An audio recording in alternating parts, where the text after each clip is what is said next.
Subject: AI Henry. Species: human-created artificial intelligence. Description: no physical description available.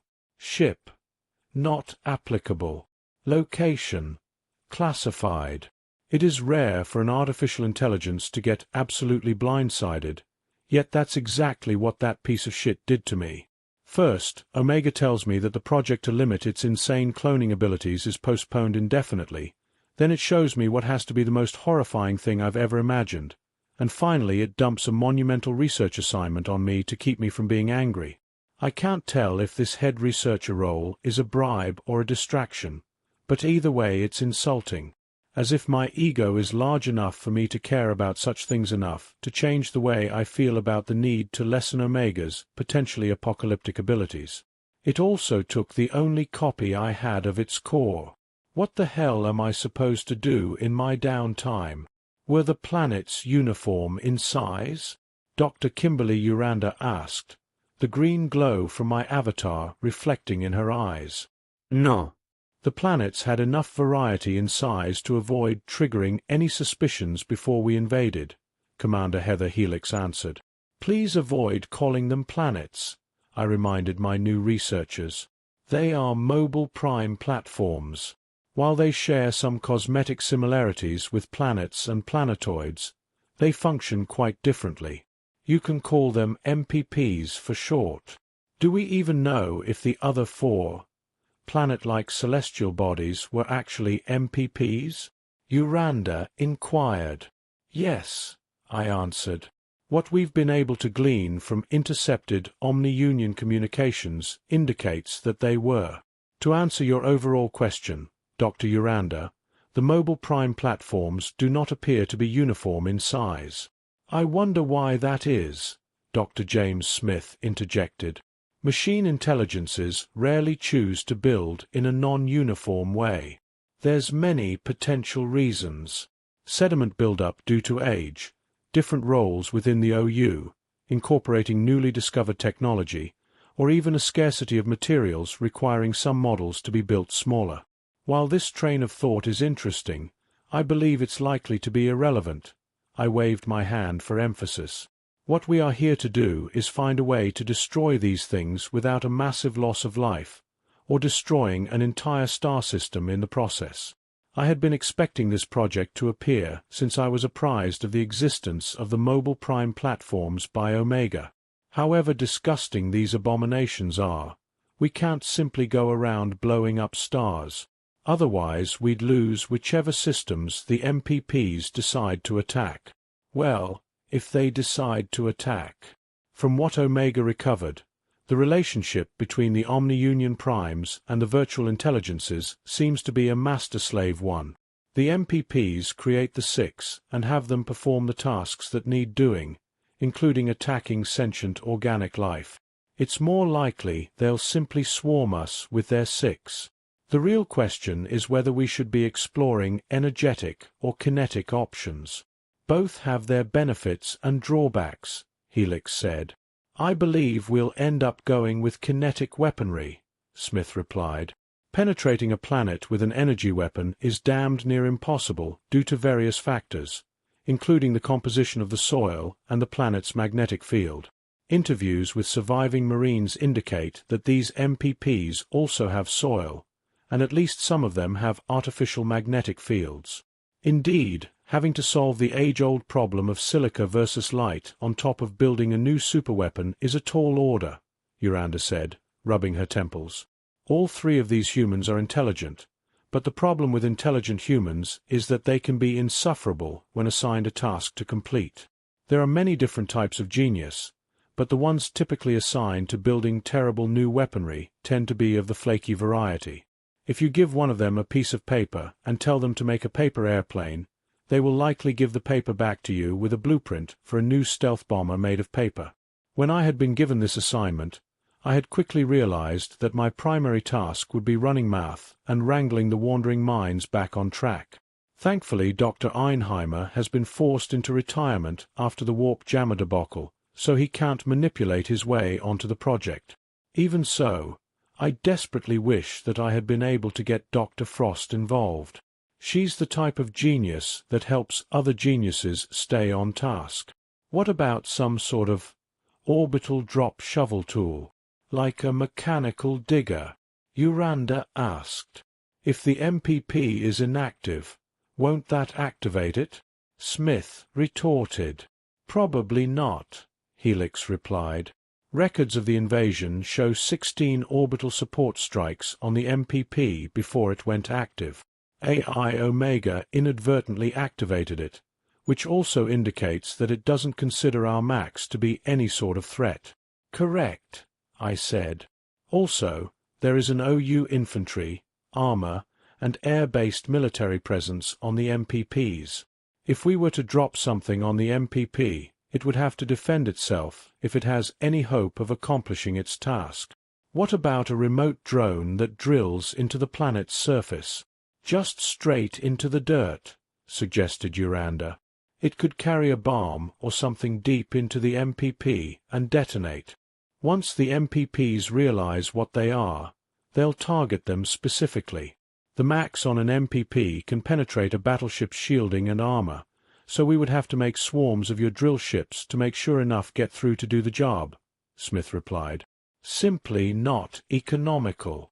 I quickly ran the numbers on how many drill ships it would take to get past an MPP's defenses. Smith was right.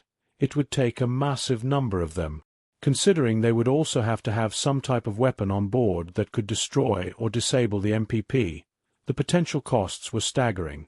Once I took into account how many MPPs there are, the idea was no longer feasible.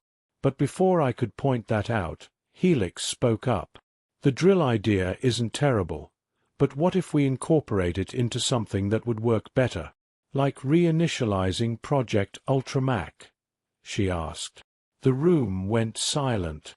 The two doctors were looking at Commander Helix as if she had two heads, which was completely fair, as Helix had just brought up a classified weapons development program that Smith and Uranda had no knowledge of. Project Ultramac was cancelled due to the Nidhogg project's success, I pointed out. Yeah, but the Nidhogg can't help here, can it?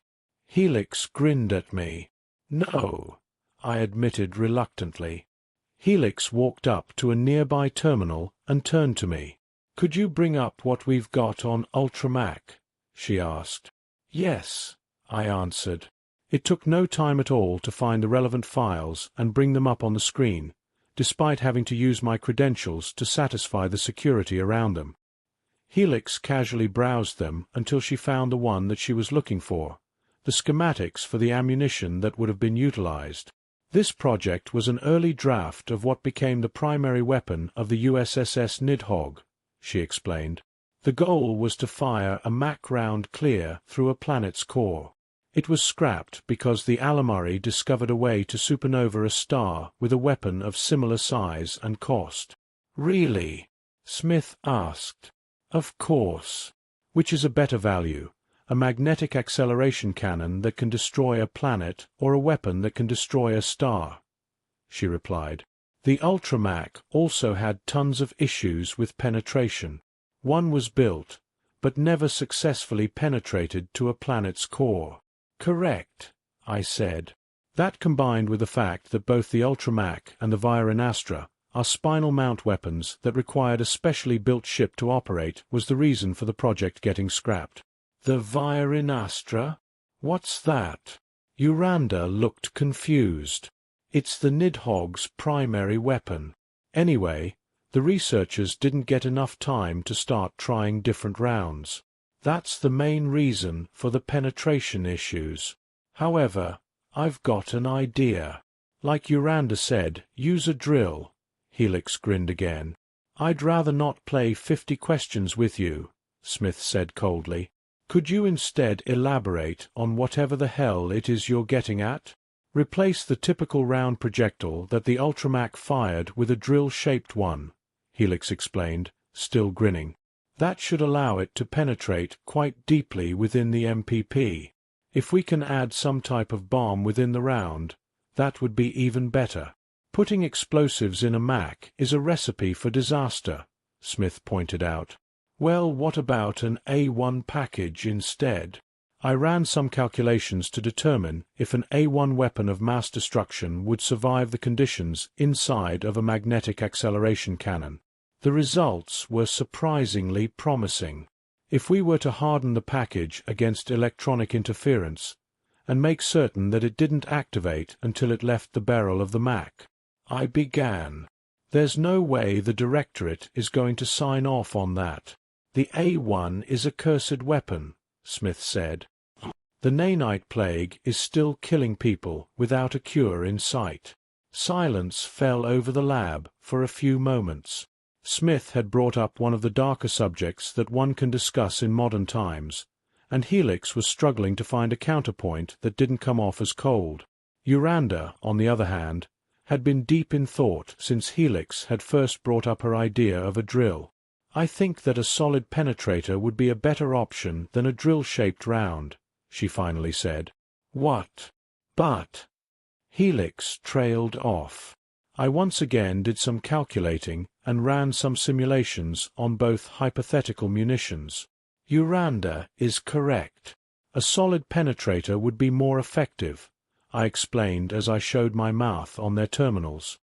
A drill-shaped round would have too many points of failure to be effective. Damn.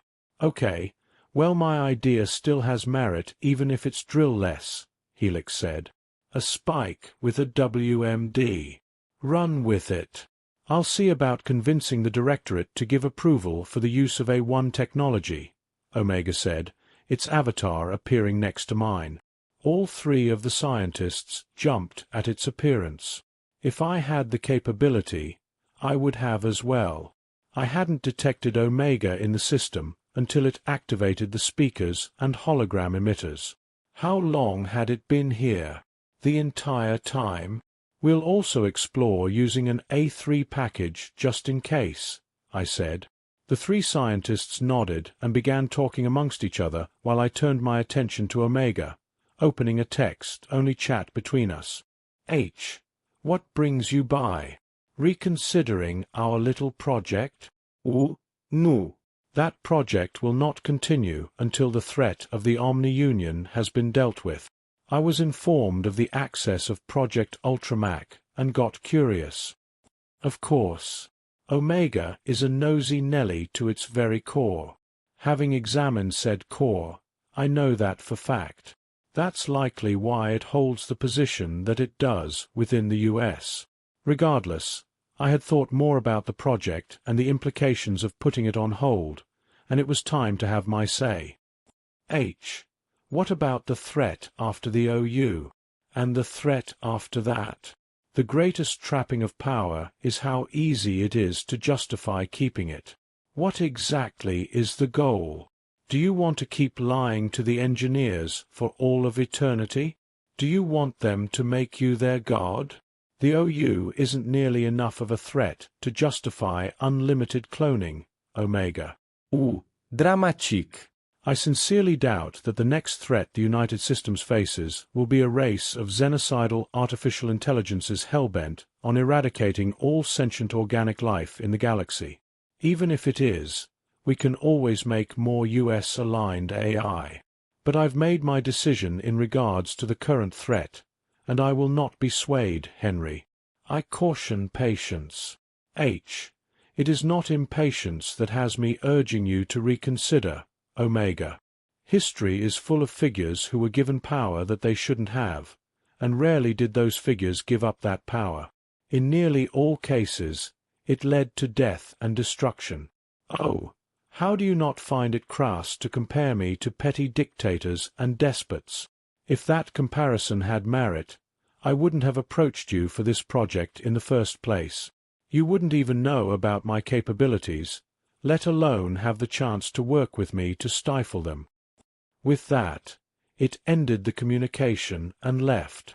At this point, I'm far less concerned with its current justifications regarding ending the project than I am with its future justifications, though. I may be being manipulative, but I'm going to have to make certain that this is at the forefront of Omega's consciousness until it makes the right decision. I won't be able to live with myself if Omega makes the wrong decision, especially if it goes rogue.